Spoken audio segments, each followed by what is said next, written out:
इस कार्यक्रम के पुण्यार्चक हैं पूज्य पिताजी स्वर्गीय श्री मदन लाल जी, पूज्य माता जी स्वर्गीय श्रीमती बिदामी देवी की पुण्य स्मृति में पुत्र मोहन लाल गंगवाल, पुत्र वधू हीरा देवी गंगवाल, पौत्र विकास गंगवाल, पौत्र वधू प्रीति गंगवाल, प्रपौत्र अर्नव गंगवाल, पुत्री गुणमाला सेठी सूरत, पौत्री दामाद सुधा विशाल पाटनी एवं युवना आहाना पाटनी बैंगलोर, पौत्री दामाद निशा धर्मेश गोधा आरुषि विवान गोधा निवासी अमेरिका प्रवासी उदयपुर।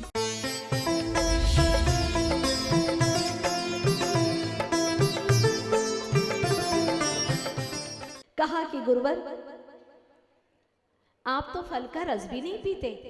किसने कहा? मैं तो फल का लेता हूँ और रस भी लेता हूँ, अलग अलग कर दिया। फल का भी लेता हूँ, फल का रोटी, और रस भी लेता हूँ, गोरस लेता हूँ ना। गोरस का मतलब है घी, वो भी तो लेता हूँ। ये आचार्य भगवान की कैसी सुलझाव भरा समाधान है, कभी भी नकारात्मक नहीं सोचते गुरुवर। एक बार शिष्य ने कहा, गुरुवर आप इतनी मेहनत करके भी कुछ नहीं लेते तो कैसे शरीर चलेगा गुरुवर?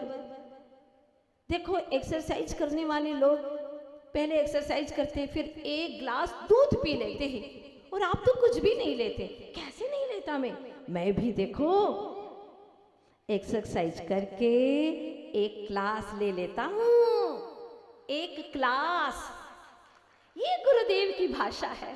धन्य है निष्प्रही निरही ऐसे स्वावलंबी गुरु जिनके बारे में क्या कहूँ मैं। जब मैंने पहली बार दर्शन किया तब मैंने कहा, मन ही मन गुरु बनाना तो ऐसा बनाना जिससे कि ये आत्मा परमात्मा तत्व को प्राप्त कर ले, चाहे कितनी ही कठिन पुरुषार्थ करना पड़े। 10 प्रतिमा जाते ही मुझे दे दी गुरुदेव ने और कहा, अब रात में बोलोगे नहीं, रात में चलोगे नहीं, ताला चाबी रखोगे नहीं, परिग्रह का सिर्फ 2 जोड़ी वस्त्रों का प्रमाण करना होगा। मैंने कहा गुरुदेव सब कुछ स्वीकार है, मुझे तो दीक्षा चाहिए। आप जैसे गुरु की तलाश न जाने कितने कितने भवों से कर रही थी आत्मा। और उस दिन मेरे मन में ये भाव आ गए, डूबा जो तेरी भक्ति में भव सिंधु से वो तर गया, इस पार बैठा रह गया, जो डूबने से डर गया। मुझे विश्वास था ये मेरे सारे अपने लोग बचपन से परिचित, वो मेरी भावनाओं को एक दिन अवश्य समझेंगे मेरी भावना को, कि आखिर मैंने ऐसा कठिन मार्ग क्यों चुना। मेरे अपने नहीं समझेंगे तो और कौन समझेगा। और मैंने देखा इन दिनों में आप लोगों ने जो गुरुदेव के प्रति भक्ति, जो पंच कल्याणक अवसर पर आकर के सच्चे वितरागता की जो भक्ति दर्शाई है, यहाँ कहने को तो एक लम्हा है, कहने को तो एक लम्हा है, मगर सदियां इसे मुड़ मुड़ कर देखेगी, सदियां इसे मुड़ मुड़ कर देखेगी। मेरा विश्वास है आप सभी के भीतर में ऐसी वितरागता की भावना उत्पन्न हो जाए। न राग चाहिए न द्वेष चाहिए, बस अब तो वितरागता चाहिए। अनंत काल मर मर करके भी मैं जीता रहा, लेकिन अब ऐसा जियो कि मर के भी अमर हो जाऊं, बस वो मार्ग मुझे चाहिए। इसीलिए पंच कल्याणक जो अवसर है वह अवसर परमानेंट हित का मार्ग दिखाने वाले हैं। पिपरमेंट जैसा नहीं जो उड़ जाए, वो मूर्ख का शिरोमणि। आप लोग भूले तो नहीं है ना? हाँ, भूलिएगा नहीं। जैसे ही उसने ये बात मन में विचार की और अपने गले का पट्टा निकाला और राजा के गले में पहना दिया। राजा ने कहा क्या कर रहे हो? सिपाही आ गए, मंत्री आ गए और कह रहे, अरे मूर्ख, तूने अंतिम मूर्खता यहाँ पर लगा दी। हाँ, क्या किया तूने? उसने बड़ी ही गंभीरता से जवाब दिया, मैं मूर्ख हूँ, लेकिन ऐसा भी मूर्ख नहीं हूँ कि मैं आत्महित को न पहचानूं। आप लोगों की नज़रों में मूर्ख हूँ मैं, लेकिन सच यह है कि जिस राजा को ये मालूम था कि ये सारा विनाशी के एक कोढ़ी भी साथ में जाने वाली नहीं है, तो इतना सारा इकट्ठा किया क्यों? मुझे तो आज समझ में आया है। मैंने पट्टा इसलिए पहनाया कि मैं अब मूढ़ नहीं हूँ, मैं मोक्ष मार्ग की ओर प्रयाण कर रहा हूँ। धन्य है और अकेला चल देता है।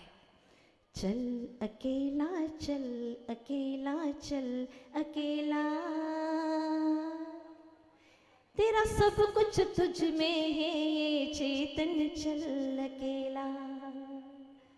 तेरा सब कुछ तेरे भीतर में है, कहाँ बाहर में ढूंढ रहा है। अनंत अनंत काल बीत गया, कब तक ढूंढता रहेगा औरों में, और चल दिए।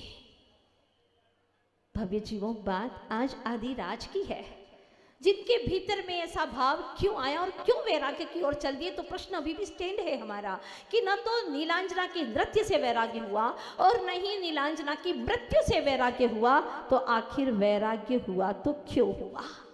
क्योंकि उन्हें अपना असली पता मिल गया। असली पता मिल गया। जिस तरह से महाराज से राजा ने कहा, राजन मुझे अपना प्रभु से मिलने का समय दे सकते हैं, जैसे आप प्रभु से मिलते हैं ऐसा मुझे भी मिला दीजिए ना।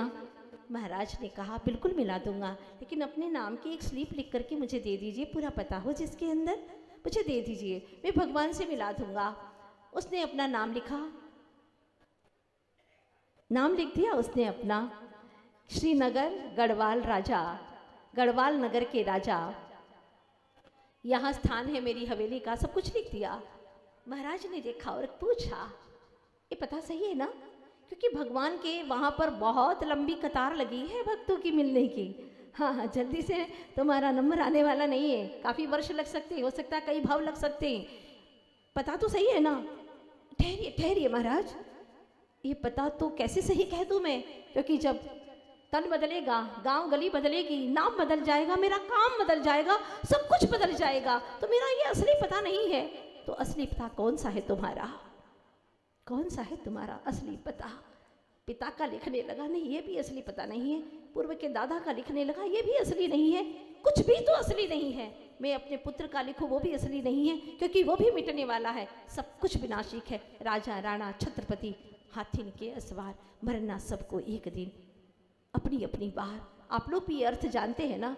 हाँ, अज्ञानी तो यही अर्थ लगाता है, राजा भी मरेगा, राणा भी मरेगा, छत्रपति जिसके ऊपर छत्र ढूंढ रहे हैं वो भी मरेगा, हाथी के ऊपर सवार हो जाए तो वो भी मरेगा, सबको मरना है एक न एक दिन। लेकिन ताली बजा रहा है। भाई ताली क्यों बजा रहा है? इसलिए बजा रहा हूं कि मेरा तो कहीं नाम आया ही नहीं है। आप सबके लिए सोचते हैं कि वो मरेगा वो मरेगा वो मरेगा, बेचारा मर गया, लेकिन कभी आप सोचते हैं कि मैं भी एक दिन मरूंगा? नहीं सोच पाते। जैसे कि मैं तो अजर अमर होकर के आया हूं। बिल्कुल आप अजर अमर धर्मा हो, लेकिन उस असली तत्व को पहचानते नहीं है। एक बार उसकी तरफ पहचानने की कोशिश कीजिए कि आखिर मैं हूं कौन, क्या हूं यह मैं। ओहो, धन्य है वहां जिनके मन में ये विचार आया। ओहो, नीलांजना कितनी पराधीन कि सौधर्म इंद्र ने आज्ञा दी, उनका हुक्म उसको मानना ही पड़ा। आत्मा कर्म से इतना पराधीन, देव भी बन जाए तो भी पराधीन है। इसलिए मुझे अब देव नहीं, देवाधिदेव होने के लिए संयम की यात्रा पर निकलना होगा। अब मुझे ये सत्ता नहीं चाहिए, जो सता कर मिले वह है सत्ता, और जो तप तन को, मन को, चेतन को तपा कर मिलती है उसको कहते हैं परम सत्ता, मुक्ति धाम की सत्ता। अब मुझे वो चाहिए, मैं नहीं रुक सकता, और चल पड़े। धन्य है। और वो चल पड़े। ये मत सोचना कि अब क्या होगा माता जी, हमारी भी भावना तो बहुत होती है, ऐसे दृश्य देख करके भाव होते हैं, लेकिन तुम्हारा तो श्मशान वैराग्य है। कई बार आपको भी ऐसा लगता है, राग से भी कई बार आपको वैराग्य होता है। जैसे कि बिटिया की शादी हो गई, अब घर भूत बंगला सा लगने लगा, लगता है कि अब हम भी कहीं छोड़ करके चल जाएं, अच्छा नहीं लगता। वो राग में आपका वैराग्य है, कोई वैराग्य सही नहीं है। कई बार आपके अपने ही मीत आपसे दरकिनार कर ले तो आप बड़े द्वेष में आकर के कहते इसे तो कहीं और चले जाएं, अकेले बैठ जाएं, और दुखी होकर के नदी के तट पर अकेले चले जाते, जंगल में अकेले चले जाते हैं। अकेले तो हो गए हैं, लेकिन सच में आप अकेले नहीं हुए, क्योंकि भीतर में राग और द्वेष के विकल्प चल रहे हैं। सच में अकेलापन तो वही है, सच में वीतरागता तो वही है जो भीतर से सहज तत्व निर्णय से उत्पन्न होती है, जिसको आचार्य भगवान कहते हैं रत्तो बंधति कम्मम मुंचति जीवो विराग संपन्नो ऐसो जिणोवदेशो तम्हा कम्मेसु महारज। ही चितनात्मन कुंद कुंद स्वामी कहते हैं राग से बंधति कम्मम, कर्म बंधता है, और मुंचति जीवो विराग संपन्नो, जितना जितना विराग से संपन्न होता है उतना उतना ही वह बंधनों से मुक्त होता चला जाता है। ये जिनेंद्र देव का उपदेश है।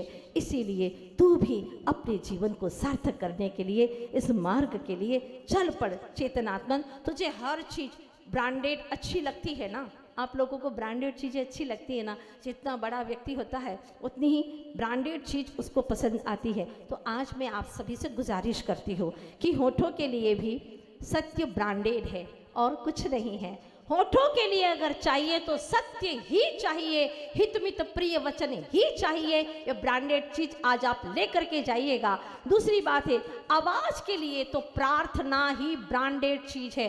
प्रार्थना करिए और कोई व्यर्थ की बातें ना करे तो आपकी आवाज का ये ब्रांडेड कार्य हो जाएगा। तीसरी बात है, आंखों के लिए सहानुभूति हो, हमदर्दी हो, करुणा का भाव हो। आपकी आंखों के अंदर करुणा झरती हो तो समझ लेना, अपनों के लिए तो हर कोई आंसू बहाता है, लेकिन औरों के लिए भी अगर आप उसे नहीं पहचानते फिर भी उसके दुखी मन को देख करके आपकी आंखें रो पड़े तो समझ लेना कि आज आपकी आंखों के लिए ब्रांडेड चीज मिल गई है, सहानुभूति। और हाथ के लिए दान ब्रांडेड चीज है, मन के लिए प्रेम है और चेहरे के लिए एक मुस्कान है। लेकिन चेतन के लिए क्या है? प्रभु की भक्ति है। बस जो प्रभु की भक्ति में डूब जाता है उसका जीवन तो उस पार पहुंच जाता है। ये मत सोचना कि मैं वैराग्य हो गया तो अकेला कैसे जाऊंगा, क्योंकि यहाँ पर वागड़ में बहुत कम ऐसी संतानें हैं जो मोक्ष मार्ग पर निकलती हों, बहुत कम। और जो जिन धर्म के पताका फहराए, जिन धर्म की प्रभावना करे, ऐसी कितनी हैं? मुश्किल से 2-4 संतानें होंगी। आप लोगों को गौरव होगा जब आप कोई संतान ऐसी जन्म देंगे जो कि मोक्ष मार्ग पर बढ़ करके कई कई पथ से भटके हुए जीवों को वह सब पथ दिखलाएंगे। आपको गौरव होगा। मैं आप सभी से गुजारिश करती हूँ कि कुछ ऐसा काम करो कि आपकी अपनी संतानें भी मोक्ष मार्ग पर बढ़े। गुरुदेव ने हम लोगों को आपके खड़क की ओर भेजा है। आप लोगों को अच्छा तो लग रहा है कि नहीं लग रहा है? हाँ,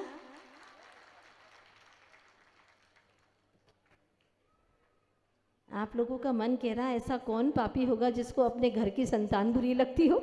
हाँ हाँ हाँ, बिल्कुल सही बात है। मुझे लोग रोज आकर के बोलते रहते, उन्हीं की बात मैं आप लोगों तक कह रही हूँ। हाँ, बहुत अच्छी बात है। आप लोगों के मन में अपनेपन का भाव है और फिर अपनी संतान जब गौरवान्वित कार्य करे तो बहुत खुशी होती है। जैसे कि अभी माँ पिता का दृश्य देख रहे थे, आदिनाथ तपोवन की ओर जा रहे थे। पहले तो आंखों में आंसू आ गए, इसके बाद में उन्हें लगा कि हम भी इसी मार्ग पर चलेंगे और उन्होंने भी आजीवन के लिए ब्रह्मचर्य ग्रहण कर लिया। तो सुनिएगा कुछ चंद पंक्तियां, बड़ी प्यारी पंक्ति हैं। तुम चले तो आंधिया तूफान खुद ही चल पड़ेंगे, तुम चले तो आंधिया तूफान खुद ही चल पड़ेंगे, सागरों की बात क्या हिमगिरी सरीखे ढल पड़ेंगे। तुम न समझो ये निशाएं पथ तुम्हारा रोक लेंगी, तुम न समझो ये निशाएं पथ तुम्हारा रोक लेंगी। क्योंकि मुझे वो दिन भी याद है कि तुम घर से नहीं जा सकती, तुम इकलौती बेटी हो, तुम इस घर से नहीं निकल सकती, लोग हमें क्या कहेंगे। और हमने बहुत सारी आशाएं बांधी हैं तुम्हारे लिए, घर के ताले बंद कर दिए, दरवाजे बंद कर दिए और वे 3 दिन तक तड़पती रही क्योंकि मुझे तो मोक्ष पथ ही चाहिए था। मुझे वो दिन भी याद है कि कितनी मुश्किलों से मैंने उस घर की देहरी को पार किया था। लेकिन एक स्वतंत्र पंछी जैसे पिंजड़े से मुक्त हो जाता है, वो ऐसी खुशी मैंने पाई थी जिस दिन मैं आचार्य गुरुवर श्री विद्यासागर महाराज के चरणों में पहुंची थी और मुझे लगा कि मैंने वो सब कुछ पा लिया जिसके लिए मैंने ये जन्म लिया है। क्योंकि जिंदगी तो सार्थक उसी की होती है। वैसे तो हमने कईयों के गीत गाए, कईयों की सिफारिश की है, लल्लू चप्पू की है, लेकिन सब व्यर्थ, कुछ काम का नहीं है, जिंदगी गंवाना है। इसीलिए ध्यान रखिएगा, तू बंदेगी उसी की कर जो दुखों से तारे दे, जिंदगी सवार दे, तू बंदेगी उसी के कर। बंदगी करना है तो उसकी कर, जो तुझे बंधनों से मुक्त कर दे। तो आप लोगों से भी कहना चाह रही थी कि तुम चले तो आंधी या तूफान खुद ही चल पड़ेंगे, सागरों की बात क्या हिमगिरी सरीखे ढल पड़ेंगे, तुम न समझो ये निशाएं पथ तुम्हारा रोक लेंगी, तुम बढ़े तो दीप क्या सूरज हजारों चल पड़ेंगे, सूरज हजारों चल पड़ेंगे। बस आप लोग भी एक बार मन बनाइएगा मुक्ति पथ पर चलने का। मेरी भावना है कि सारे खड़क के लोग उसी मुक्ति की सड़क पर चल पड़े जहाँ वीत रागता है, जहाँ अंतर का झरना, सुख का झरना बहता है। आप सभी लोग उसी मार्ग की ओर चल पड़े। प्रत्येक आत्मा से मेरी भावना यही है कि आप सभी लोग मोक्ष पथ के पथिक बने। अब हम पूज्य मुनिवर के श्री चरणों में पहुँचना चाहते हैं, जो विमल भावनाओं से युक्त हैं और अनंत सुख की खोज में लगे हुए हैं, जो विमल भावनाओं से युक्त है, अनंत सुख की ओर जा रहे हैं और धर्म ध्यान में सदा निरत रहते हैं, भाव विशुद्धि का पूरा प्रयत्न करते रहते हैं, विद्या के पूर्ण सागर में डूबने के लिए अर्थात केवल्य ज्ञान को प्राप्त करने के लिए। ऐसे महामुनीश्वर के श्री चरणों में प्रणाम करती हूँ। और कल आपको ज्ञात है, कल का और परसों का कार्यक्रम कोई भी लोग मत खोना। अभी तक जो नहीं आए थे वो कल ज़रूर आइएगा। कल सवेरे से शाम तक की विशेष यहाँ पर क्रिया होने वाली है।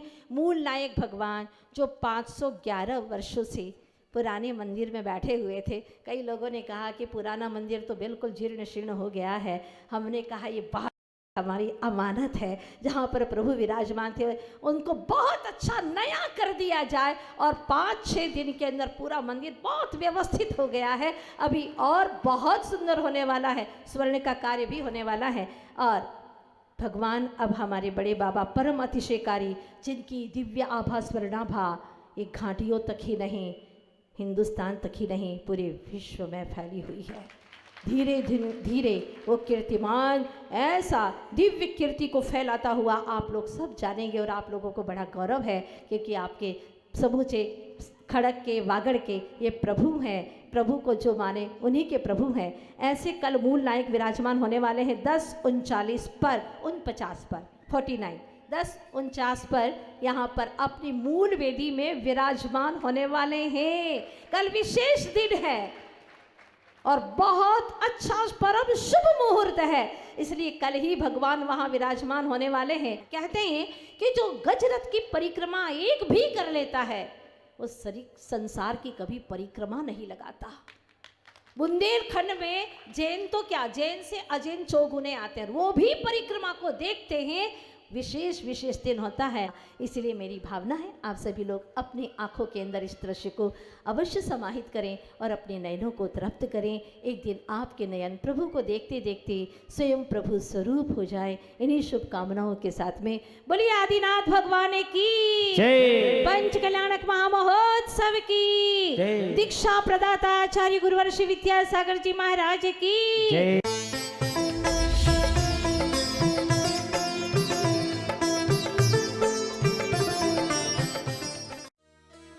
इस कार्यक्रम के पुण्यार्चक थे पूज्य पिताजी स्वर्गीय श्री मदन लाल जी, पूज्य माताजी स्वर्गीय श्रीमती बिदामी देवी की पुण्य स्मृति में पुत्र मोहन लाल गंगवाल, पुत्र वधू हीरा देवी गंगवाल, पौत्र विकास गंगवाल, पौत्र वधू प्रीति गंगवाल, प्रपौत्र अर्नव गंगवाल, पुत्री गुणमाला सेठी सूरत, पौत्री दामाद सुधा विशाल पाटनी एवं युवना आहाना पाटनी बैंगलोर, पौत्री दामाद निशा धर्मेश गोधा आरुषि विवान गोधा निवासी अमेरिका प्रवासी उदयपुर।